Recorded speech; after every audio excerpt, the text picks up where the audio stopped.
சமூக வலைதளங்களில் ஊடகங்களில் தொடர்ந்து வாழ்க்கைக்கு தேவையான முன்னேற்றத்திற்கு தேவையான நல்ல பல கருத்துக்களை பகிர்ந்து கொள்வதிலே எனக்கு மட்டற்ற மகிழ்ச்சி.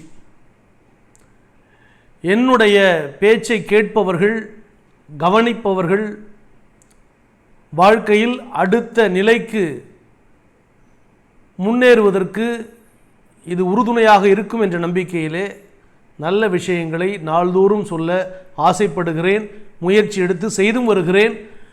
ஆதரிக்கின்ற, பார்க்கின்ற, பார்க்காத அனைவருக்கும் பாராட்டுக்களும் வாழ்த்துக்களும். இன்றைக்கி அவசர காலகட்டத்தில் யாரும் யார் சொல்கிறதையும் கேட்கறதுக்கு தயாராக இல்லை. ஆக்டிவ் லிசனிங் அதெல்லாம் கொஞ்சம் குறைஞ்சி போச்சு. இன்றைக்கி நாம் பேச போகிறது மிக முக்கியமான ஒரு சென்சேஷனல் இஷ்யூ. என்னன்னு கேட்டிங்கன்னா, மதம், ரிலீஜியன் அப்படிங்கிறது அவங்களுடைய தனிப்பட்ட நம்பிக்கை, வாழ்க்கை முறை. ஒவ்வொரு மதத்திற்கும் தனித்தனியாக சடங்கு, சம்பிரதாயங்கள், விதிமுறைகள், புனித நூல்கள் எல்லாம் தனித்தனியாக இருக்கிறது. அது அவரவர்களுடைய வாழ்க்கை விருப்பம். அதில் யாரும் எந்த குறுக்கீடும் செய்ய முடியாது. இந்த மதம்தான் உயர்ந்தது, அந்த மதம்தான் தாழ்ந்தது, இது மட்டுமே உண்மையானது, மற்ற அனைத்தும் பொய்யானது என்று சொல்லியிருந்தால் பொய்யானவை அனைத்தும் என்றோ அழிந்து போயிருக்கும். அப்படி எந்த மதமும் அழியவும் இல்லை, ஒழியவும் இல்லை. எல்லா மதங்களும் எல்லோரையும் வாழ வைத்து கொண்டுதான் இருக்கிறது, அவர்கள் நம்பிக்கைக்கு ஏற்ப. எனவே யாரும் எந்த மதத்தையும் குறைத்து மதிப்பிடக்கூடாது. இப்பொழுது நமது தேசத்தில் இருக்கிற மிகப்பெரிய சிக்கல், இந்தியா ஒரு சமய சார்பற்ற நாடு என்பதை சொல்லிக்கொள்வதிலே நாமெல்லாம் பெருமை கொள்கிறோம்.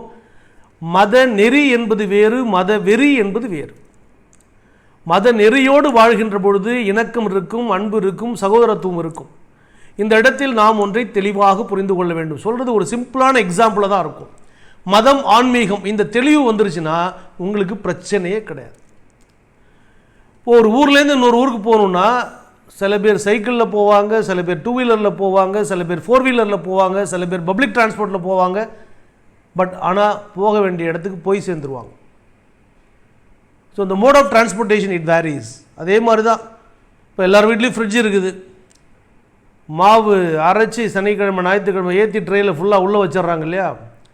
அதுக்கப்புறம் இட்லி வேணுமா இட்லி, தோசை வேணுமா தோசை, ஆப்பம் வேணுமா ஆப்பம், ஊத்தப்பம் வேணுமா ஊத்தப்பம், என்ன டிசைனில் உங்களுக்கு வேணுமோ ஊற்றிக்கிறாங்க. அவ்வளோதான். அதனால் இதுதான் சிறந்த உணவு, அது தாழ்ந்த உணவுலாம் சொல்கிறது கிடையாது. இப்போ நான் என்ன சொல்ல வரேன்னா, ஆன்மீகம் என்கிறது எல்லாத்தையும் ஒரு கடந்த நிலை. ஆன்மீகம் அப்படின்னா அது உணவு மாதிரி. அது சப்பாத்தியாக இருக்கலாம், பீஸாவாக இருக்கலாம், பர்கராக இருக்கலாம், அது நான்வெஜ்ஜாக இருக்கலாம், வெஜ்ஜாக இருக்கலாம், எப்படி வேணாலும் இருக்கலாம். அவங்களுக்கு ஏற்ற உணவு. அது மனுஷனுடைய வளர்ச்சிக்கு தேவையான, வாழ்க்கைக்கு தேவையான ஒரு விஷயம். அதுபோல தான் ஆன்மீகம்ங்கிறது மனுஷனை வாழ வைக்கிறதுக்கு, அவனுக்கு உள்ளத்துக்கு, இதயத்துக்கு ஒரு தேவையான வழிமுறைகளை காட்டுகின்ற ஒன்று. மதம் என்பது வெவ்வேறு வடிவத்தில் உள்ளது. எப்படி உணவு வெவ்வேறு வடிவத்தில் இருந்தால் கூட உடலுக்கு சக்தி கொடுக்குறதோ அது மாதிரி அவங்களுக்கு போதிக்கப்பட்ட நெறிமுறைகள், அவங்களுடைய வாழ்க்கை முறைகள், முன்னோர்கள் வாழ்ந்த முறை, குடும்பத்தில் பிறந்த சூழ்நிலையின் காரணமாக பிடித்த மதத்தை பின்பற்றுகிறார்கள். ஆனால் இந்த இடத்துல ஒரு விஷயம் நல்லா புரிஞ்சுக்கணும். ஒவ்வொரு மதமும் மாறுபட்டது, வேறுபட்டது, இவங்க வேறு அவங்க வேறு அப்படின்னு நீங்கள் பிரித்து பார்க்கும்போது எந்த மதத்தை சார்ந்தவர்களாக இருந்தாலும் எல்லோருக்கும் வாழ்க்கை முறை ஒன்று தான். வாழ்க்கை முறை நான் சொல்கிறது எல்லோருக்கும் ஒரே சூரியன் தான், ஒரே நிலவு தான், ஒரே மூச்சு காற்று தான், ஒரே ஆக்சிஜன் தான். இவர்களுக்கு வெயில் தனியாக அடிப்பதில்லை, இவர்களுக்கு மழை தனியாக வருவதில்லை. இப்போ மழை வந்தது, புயல் வந்தது, கிறிஸ்டின் வீட்டில் மழை வரல, இந்து வீட்டில் வந்துச்சு, முஸ்லீம் வீட்டில் வரல, இவங்க வீட்டில் வந்துச்சு அப்படின்லாம் யாரும் பிரித்து பார்க்க முடியாது. மழைங்கிறது பொது. இயற்கை கொடுத்த கொடைகள் எல்லாமே எல்லாருக்கும் பொதுவானவை. எதையும் யாரும் பிரித்து பார்க்க முடியாது. இவங்க உயர்ந்தவங்க, இவங்க தாழ்ந்தவங்க. ஸோ இந்த விஷயத்தில் உயர்ங்கிறது பொது. சப்போஸ் ஒருத்தர் விபத்தில் அடிபட்டார், ரத்தம் வேண்டும் என்று கேட்கிறோம். ஏ பாசிட்டிவோ, பி பாசிட்டிவோ, ஓ பாசிட்டிவோ, ஓ நெகட்டிவோ. இதில் கிறிஸ்தவ ரத்தம், இஸ்லாமிய ரத்தம், இந்து மத ரத்தம்லாம் யாரும் பிரித்து கேட்பதும் கிடையாது, பார்ப்பதும் கிடையாது. ஸோ இதில் காமனாக புரிஞ்சுக்கணும், எல்லாருக்கும் டிசைன் ஒன்று தான், லைஃப் ஸ்டைல் ஒன்று தான். பட் உங்களுக்கு ஒரு மார்க்கம், ஒரு வழிமுறை இருக்கிறது. கடவுள் அட்லீஸ்ட் அதையாவது கொடுத்துருக்காரு. நீங்கள் வெள்ளிக்கிழமை கோயிலுக்கு போங்க, நீங்கள் செவ்வாய்க்கிழமை போங்க, நீங்கள் சனிக்கிழமை போங்க, நீங்கள் தொழுகைக்கு போங்க, நீங்கள் சண்டே சர்ச்சுக்கு போங்க. இப்படியாவது ஒரு நெறிமுறைக்குள்ளே மக்கள் வந்துடணும். அந்த நெறிமுறைக்குள்ளே வாழும்போது ஓரளவுக்கு கட்டுப்பாடோடு அவங்களால இருக்க முடியும் அப்படின்றதுக்காக அந்தந்த மத குருமார்களும் மதங்களும் அவர்களுக்கு ஒரு வாழ்க்கை முறையை போதிக்கிறது.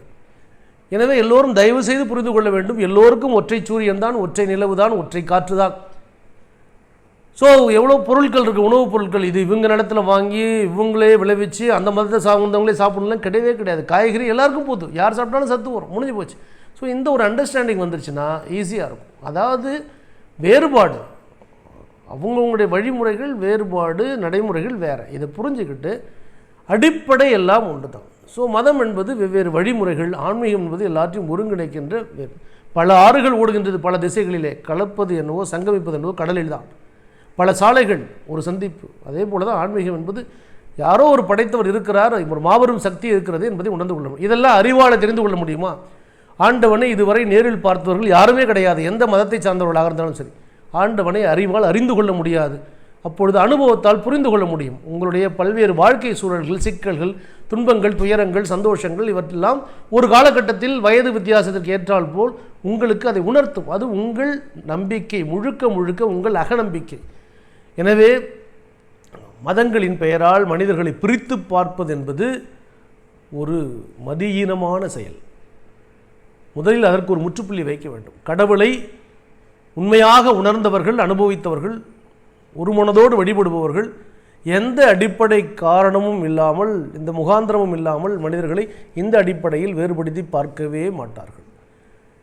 இந்து சகோதரர்கள் கொடுக்கின்ற படையல் பொருட்களும் சரி, கிறிஸ்தவர்கள் கொடுக்கின்ற கேக்கும் சரி, இஸ்லாமியர்கள் கொடுக்கின்ற பிரியாணியும் சரி, எல்லாம் ஒன்று தான்.